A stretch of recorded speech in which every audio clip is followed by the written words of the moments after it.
तो प्रधानमंत्री Narendra Modi Washington DC पहुंच चुके हैं। पीएम मोदी को गार्ड ऑफ ऑनर भी इस दौरान दिया गया। होटल के बाहर लोगों की भारी भीड़ यहां पर जुटी नजर आई, जो कि प्रधानमंत्री नरेंद्र मोदी का बेसब्री से इंतजार करते हुए नजर आ रहे थे। महाशक्तियों का ये वो महामिलन है जिस पर आज पूरे विश्व की निगाहें आकर टिक गई हैं, क्योंकि वो डील इस दौरान होंगी, वो समझौते इस दौरान होंगे, वो हस्ताक्षर इस दौरान होंगे जो कि हिंदुस्तान की मजबूती को, उसकी ताकत को उस ऊंचाई पर ले जाएंगे जिसकी उम्मीद यहां पर प्रधानमंत्री नरेंद्र मोदी हमेशा से करते आए हैं। पिछले अपने दौरों के दौरान भी उन्होंने कई अहम समझौते किए हैं, लेकिन क्योंकि ये राजकीय यात्रा है, ये राजकीय दौरा है, इस लिहाज से ये दौरा और भी ज्यादा खास यहां पर हो जाता है।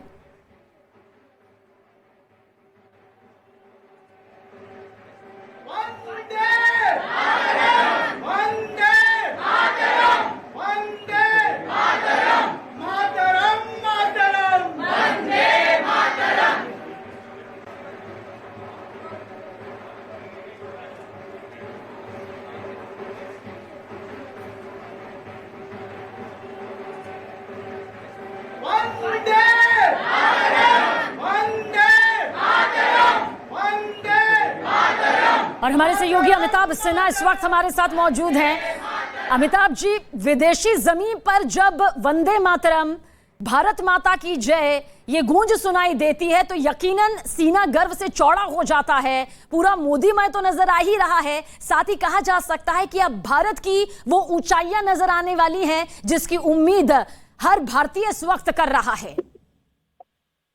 देखिए, दो चीजें साफ है।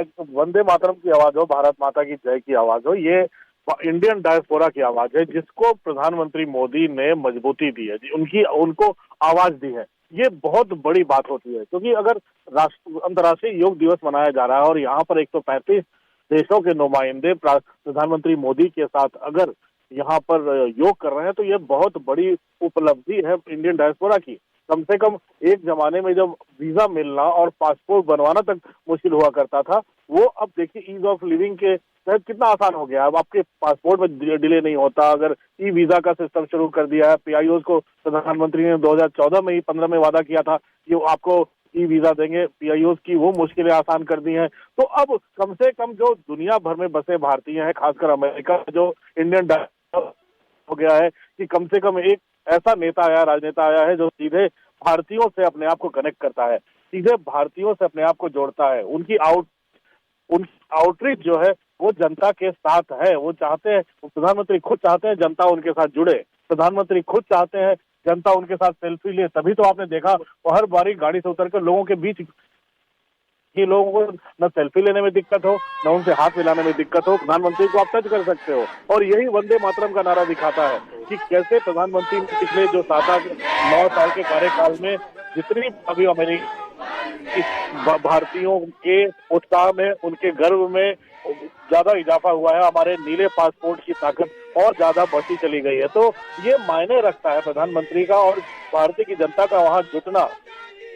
हमने देखा योगा दिवस पे कई राज्यों से लोग आए, सिलिकॉन वैली से आए हुए थे, वॉशिंगटन से आए हुए थे, न्यू जर्सी से आए हुए थे, न्यूयॉर्क के लोग थे, डायमंड मर्चेंट, एक पूरे दर्जनों लोग थे जो बड़े डायमंड मर्चेंट से न्यूयॉर्क में बसे हुए, जो टाइम्स स्क्वायर से लेकर जो यूनियन हेडक्वार्टर के पास ही में रहते हैं। सबने हमें बयान भी दिया था कि प्रधानमंत्री मोदी ने हर एज ग्रुप के लोग थे, बच्चे हों, बुजुर्ग हों, युवा हों, सब प्रधानमंत्री मोदी को देखने, उनसे मिलने और उनको लाइव देखने पहुंच रहे थे। तो एक प्रधानमंत्री मोदी ने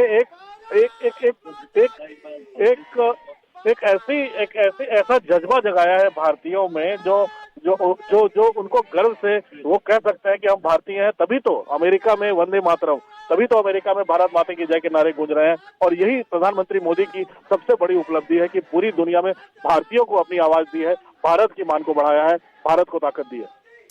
सबसे बड़ी डील का भी जिक्र करेंगे, किस तरह से एआई को लेकर भी एक बड़ी डील यहां पर हो सकती है, किस तरह से डिफेंस, बिजनेस, टेक्नोलॉजी को लेकर हिंदुस्तान अब बुलंदियों पर यहां पर और आगे की तरफ रफ्तार के साथ नजर आने वाला है। लेकिन जो तस्वीर इस वक्त आप देख रहे हैं उसे भी आप समझिए। प्रधानमंत्री नरेंद्र मोदी बच्चों से बातचीत करना, बच्चों से हाथ मिलाना, उन्हें दुलार करना बिल्कुल नहीं भूलते। अमिताभ जी, कहा जा सकता है क्योंकि बच्चा भी प्रधानमंत्री नरेंद्र मोदी मोदी को पहचानता है, जिस तरह से शिक्षक दिवस को उन्होंने बताया, उस दौरान बच्चों से वो बातचीत करते हैं, उनके जहन में उस वक्त क्या चल रहा है, एग्जाम्स आने से पहले उनकी बच्चों से मन की बात यहां पर हो जाती है। अब बच्चे भी उन्हें पसंद करते हैं, प्यार करते हैं, सम्मान करते हैं, जानते हैं कि शायद वो जानते हैं कि पीएम मोदी बखूबी जानते हैं कि यही देश के आने वाली वो पीढ़ी है जो मजबूती के साथ आगे बढ़ेगी। और बच्चे भी जानते हैं कि किस तरह से पीएम मोदी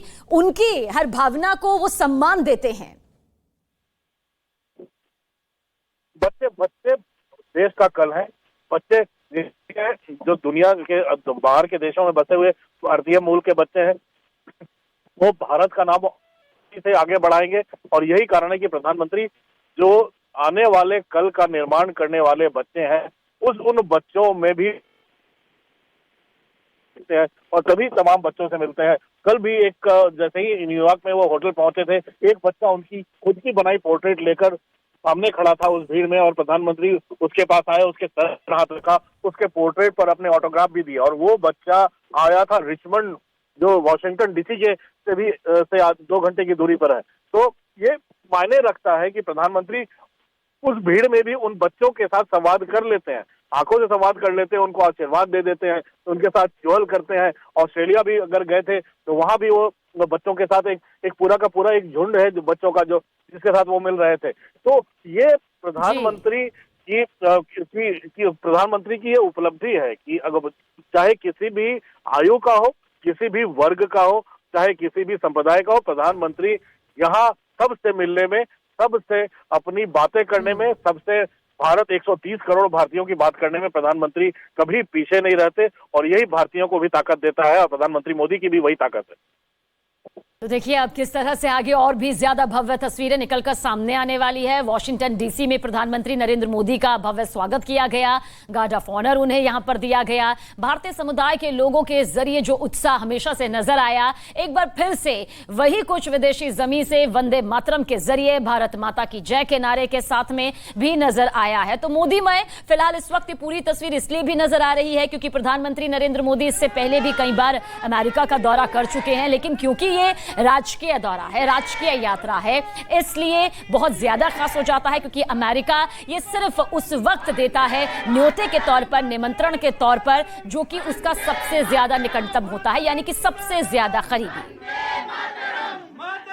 तो वाशिंगटन में प्रधानमंत्री नरेंद्र मोदी का भव्य स्वागत तो किया ही गया है। कल यूएस संसद को संबोधित भी प्रधानमंत्री नरेंद्र मोदी करेंगे, और ये भारत के लिए गौरव गाथा इसलिए हो जाती है कि आजादी के बाद प्रधानमंत्री नरेंद्र मोदी ऐसे पहले भारतीय प्रधानमंत्री हैं जो कि अमेरिकी कांग्रेस के दोनों सदनों को यहां पर संबोधित करते हुए नजर आएंगे दूसरी बार।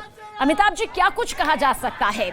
बहुत सी अभी भव्य तस्वीरें नजर आने वाली हैं जो कि सुनहरे पन्नों पर भी लिखी जाएंगी और भविष्य की मजबूत तस्वीर की तस्दीक करती नजर आएंगी। देखिए, अमेरिकन को हमेशा कहा जा सकता है बड़े हार्ड बार्गेनर्स होते हैं। अमेरिका काफी बिजनेस हो चाहे किसी भी में हो, अमेरिका काफी हार्ड बार्गेन करता है।